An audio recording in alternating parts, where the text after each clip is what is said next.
Dr. José Leite Júnior, coordenador do curso de Esperanto da Universidade Federal do Ceará. O senhor é coordenador do curso de Esperanto da Universidade Federal. Como se interessou pelo Esperanto? Foi assim, um bocado por acaso. Eu até conheci a Casa do Esperanto, né, que foi fundada pelo Paulo Amorim Cardoso, inclusive pelo próprio reitor da universidade, fundador, professor Martins Filho.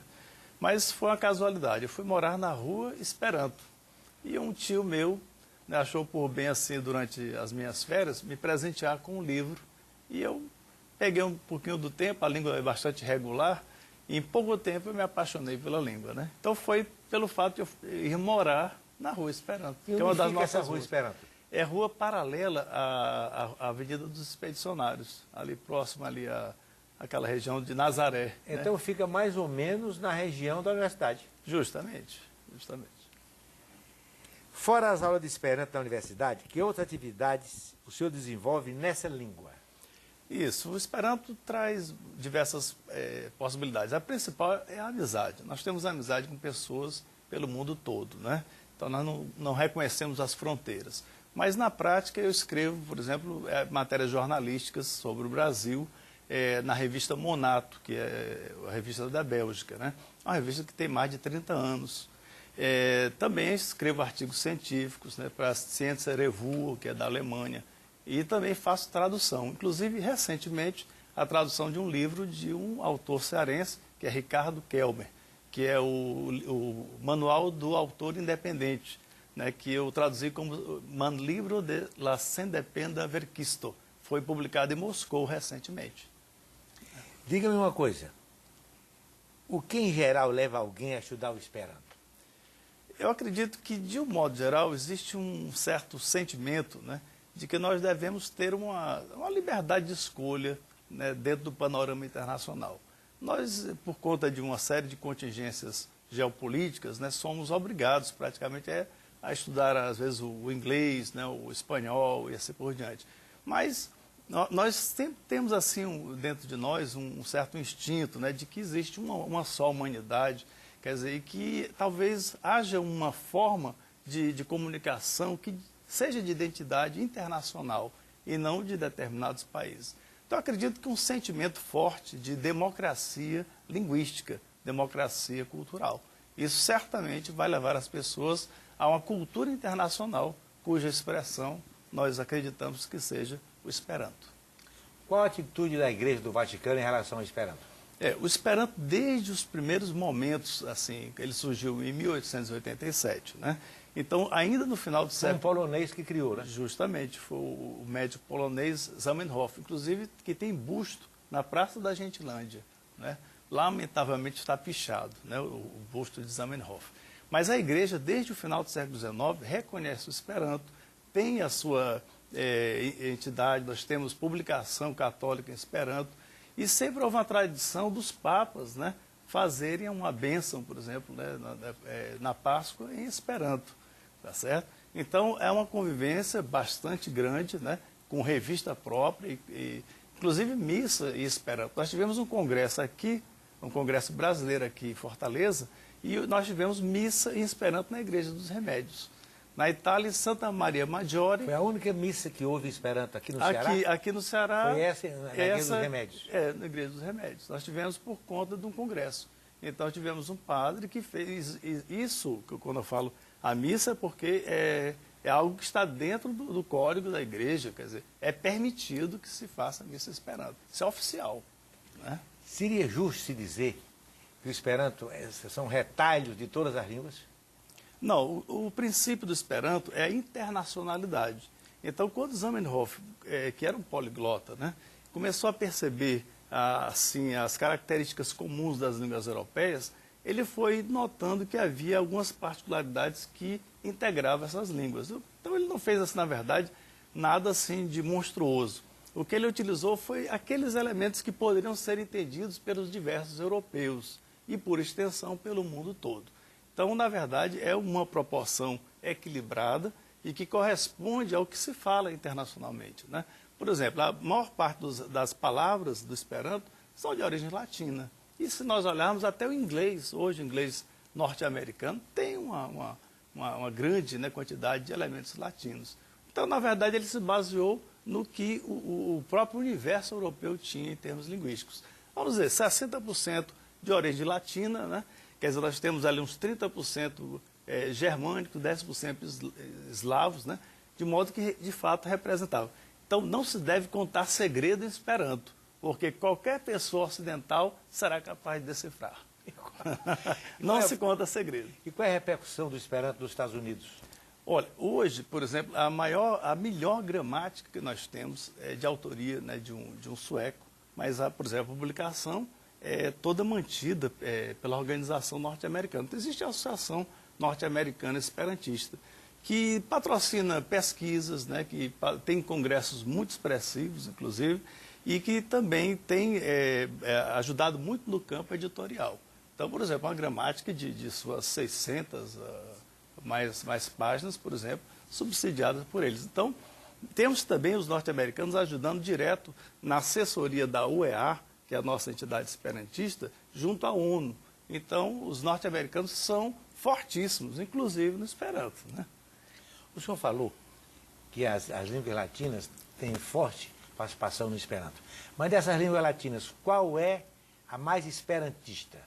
Qual é a que o Esperanto se valeu mais? Temos o italiano, temos o português, temos o francês, o espanhol. Qual é a língua? Sem dúvida, assim, do ponto de vista da influência da época, né, a língua da cultura era o francês.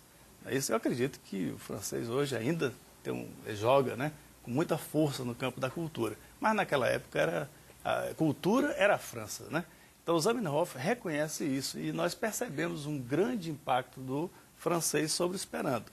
No entanto, a musicalidade do Esperanto lembra o italiano. Então eu diria que existe o cérebro francês, né, mas a musicalidade, né, italiana. Né? No seu modo de ver, o fundador do Esperanto, o polonês poliglota, ele, se vivo, estaria feliz com a propagação do Esperanto no mundo hoje? De fato, né, ele, em toda a sua participação pública, nos congressos, né, sempre foi muito realista. Interessante, ele é uma pessoa que lança uma ideia que seria utópica, não é? Aparentemente.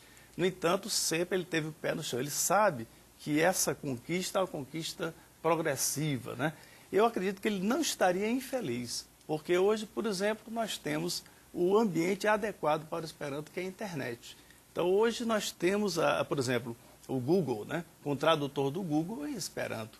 Quer dizer, nós estamos entre as primeiras línguas na Wikipédia, certo? E temos comunidade em mais de 100 países. Então, qual seria o idealizador que não ficaria contente de ver que em todos os países do mundo, praticamente hoje, existem comunidades esperantistas, né? Inclusive instâncias oficiais, né? Como, por exemplo, a rádio da China tem programas diários em Esperanto. Então, eu acho que não dá para ficar descontente. Agora, as coisas que modificam profundamente a humanidade demandam tempo, né? E ele foi muito combatido quando lançou a sua ideia do Esperanto para o mundo? Bastante combatido, né? Porque é uma ideia, de fato, revolucionária. A língua está para nós, assim, em termos de cultura, como a própria respiração. Nós respiramos e não temos consciência, né, da própria respiração.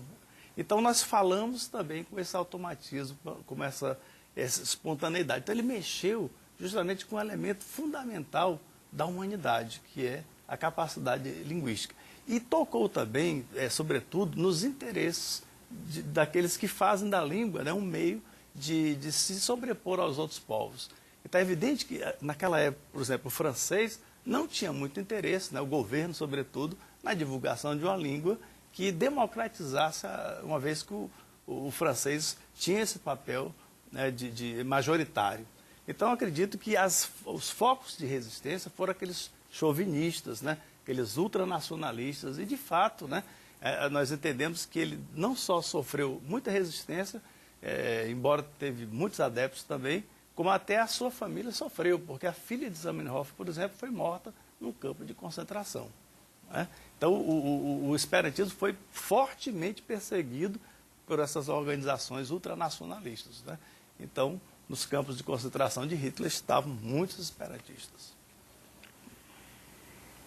É certo dizer que o Esperanto é uma língua artificial e sem cultura própria? Bom, isso é muito importante porque o Esperanto, na verdade, não pode ser dito artificial no sentido que as pessoas querem. Toda língua é uma criação cultural. Então, toda língua é artificial. Toda língua é da natureza criativa do ser humano. Então, não existe língua natural. Então, nós teríamos esse primeiro ponto. O Esperanto é uma língua, quer dizer, artificial, como todas as línguas do mundo. Agora, o que ela tem é que é uma língua planejada. Então, foi uma língua projetada. E projetada em bases naturais, em termos espontâneos, de uso. Zamenhof não inventou nada que já não fosse utilizado. Então, na verdade, o que nós vamos substituir não é uma língua artificial, porque todas são, certo? É uma língua fortemente planejada.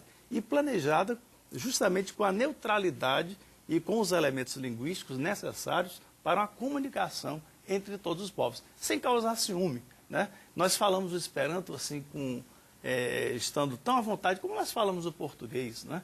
Então, nós não causamos ciúmes. Como, por exemplo, se o francês for falar a sua língua, o norte-americano fica enciumado e vice-versa. Então, no Esperanto, não. Sempre quando nós nos encontramos, nós temos a sensação que estamos falando com irmãos. E cultura própria existe, porque nós temos uma cultura internacionalista. Nós temos uma cultura planetária. Então, todas as vezes que nós queremos traduzir uma cultura para outra cultura, né, preservando, inclusive, a cultura original, então, nós estamos numa perspectiva internacionalista. Não é à toa que Martins Filho disse que a universidade faria o universal pelo regional. E não foi à toa que ele que quis o curso de Esperanto na Universidade Federal. Ele foi o fundador daquela casa do Esperanto. Hoje não temos mais a casa, mas temos o curso. Doutor Leite Júnior, quanto tempo a pessoa leva para aprender o Esperanto? Olha, eu posso dizer que, por exemplo, aquele livro que eu recebi de um tio, meu querido tio Marcondes, né, me deu esse presente, eu em 15 dias não tinha mais o que entender. A gramática é extremamente regular, baseada em 16 regras, né? Então é extremamente lógica. Claro que não se aprende uma língua em 15 dias. Quer dizer, a gente entende a língua no seu funcionamento em pouquíssimo tempo. Mas em 4 meses, se uma pessoa realmente resolver estudar, vai falar, vai escrever e vai se comunicar. Em 4 meses, eu já estava dando uma aulinha de Esperanto. Em 1 ano, eu estava apresentando matéria em congresso. Isso não é milagre, não é que eu tenha genialidade, nada disso. Agora, eu me dediquei a estudar. O Paulo Amorim Cardoso, que foi nosso primeiro diretor, disse, bom, o sujeito só não aprende Esperanto se não estudar, não é? Mas, digamos, normal, em 1 ano de estudo, a pessoa já tem condições de fazer muita coisa, falar, conversar, não é? E assim por diante. Então, é isso. E qual é a maior dificuldade que o aluno de Esperanto encontra na língua? Na língua, exatamente. Por exemplo, nós não temos, na verdade, assim, grandes dificuldades de compreensão gramatical. A dificuldade é aquela que eu acredito que seja geral para qualquer estudo de língua, que seria a percepção do vocabulário, a formação do seu vocabulário. Então, como toda língua do mundo, né, a riqueza, né, do vocabulário vem com o tempo.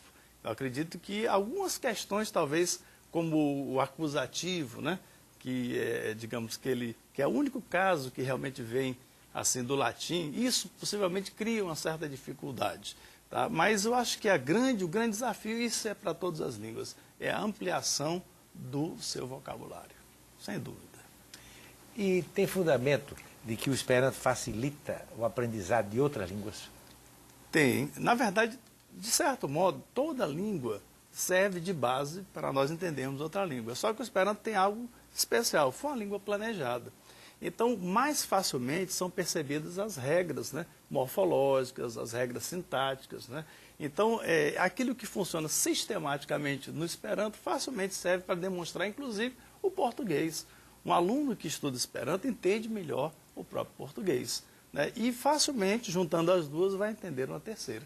Nós temos casos aqui de amigos, né? Por exemplo, Ermina Shustak, que esteve recentemente conosco, que ela é da religião Bahá'í, e passou aqui pouco tempo, não conhecia quase nada de português, só ouvia falar, mas sabia Esperanto, e com base no Esperanto e o conhecimento português, ela foi dominando. Hoje fala fluentemente português graças ao Esperanto. Então, a gente chama isso de uso propedêutico do Esperanto. Existem pesquisas na Rússia e em vários países sobre o uso do Esperanto para quem quer, por exemplo, entender as línguas latinas, neolatinas. Então, o russo que aprende Esperanto, ele fala muito melhor o francês, entende mais rápido, né? Então, sem dúvida nenhuma, sim. Professor, se o senhor resolvesse dar um jantar onde se falar só Esperanto, quantas cadeiras seriam ocupadas? Isso em Fortaleza? Sim, em Fortaleza. Eu teria que buscar um bocado. Nós temos, assim, minimamente, assim, um pequeno jantar entre amigos esperantistas no Ceará. Nós não podemos juntar menos do que 300 pessoas aqui. Isso é um jantar, digamos, vamos fazer aqui uma comemoração de Zamenhof, né, uma data importante.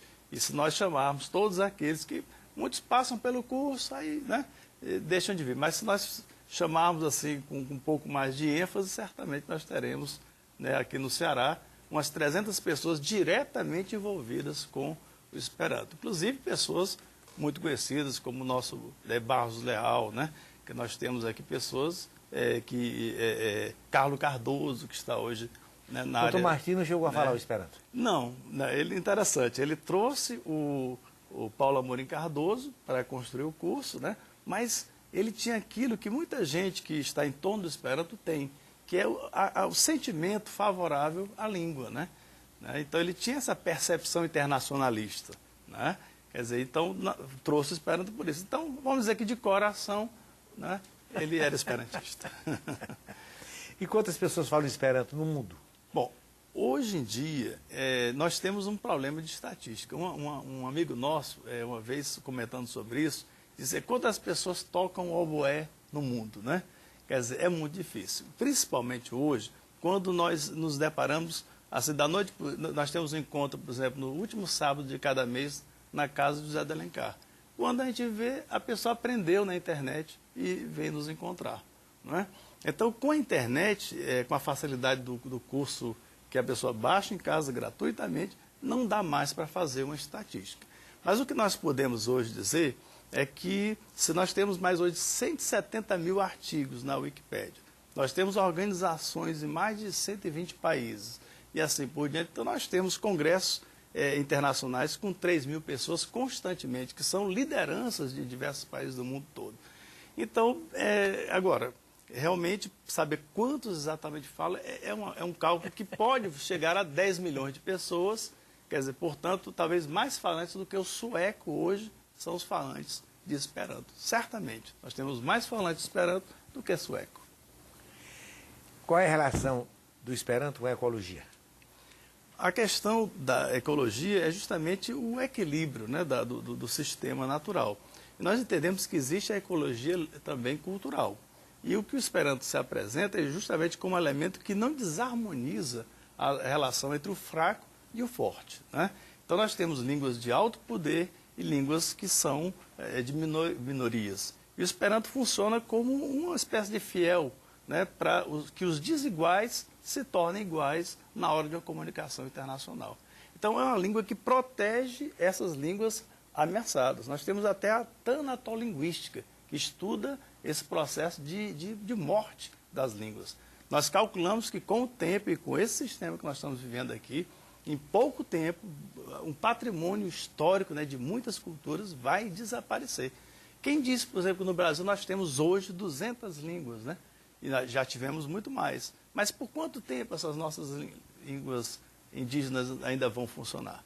Ora, na Inglaterra, por exemplo, nós temos vários artigos nos nossos amigos que mandam de lá. Nós temos a língua da Escócia, temos a língua da Irlanda, várias, são variedades que, evidentemente, se não forem protegidas, né, elas desaparecem. Então, o Esperanto tem esse papel, né, de preservação das culturas locais. Nós valorizamos imensamente a cultura local e a projetamos no panorama internacional. Tem gente que acha que o Esperanto vem para substituir. Não é. É para interpretar, para fazer as ligações e equilibrar os desiguais. Doutor Leite Júnior, o senhor tem ideia de algum assalto cometido em Esperanto? Quer dizer, que o assaltante falou em Esperanto? Não tem. Eu vou dizer que eu conheço em filme esperantista, realmente crime, né, cometido pelo ator que estava falando Esperanto. Até vampiro, viu? Vampiro que aparece no Incubus, né? Como o filme no começo dos anos 60, né? Mas é aí onde está, e isso me lembrou imensamente um texto de Afonso Romano de Santana. Ele é filho de esperantista, né? E ele, num comentário, né, introduzindo um livro, inclusive, de um amigo nosso esperantista, comentou isso, justamente isso, que nós não vamos encontrar, né, esperantistas nessas funções, né, bárbaras, né, de assaltos e tal. Então, digamos, né, nós temos, por exemplo, uma rede internacional de amizade. Então, é muito difícil, né? Então, não aparece, graças a Deus, nas páginas esperantistas, né, esse tipo de... Voltaremos, mas só depois dos nossos benditos comerciais.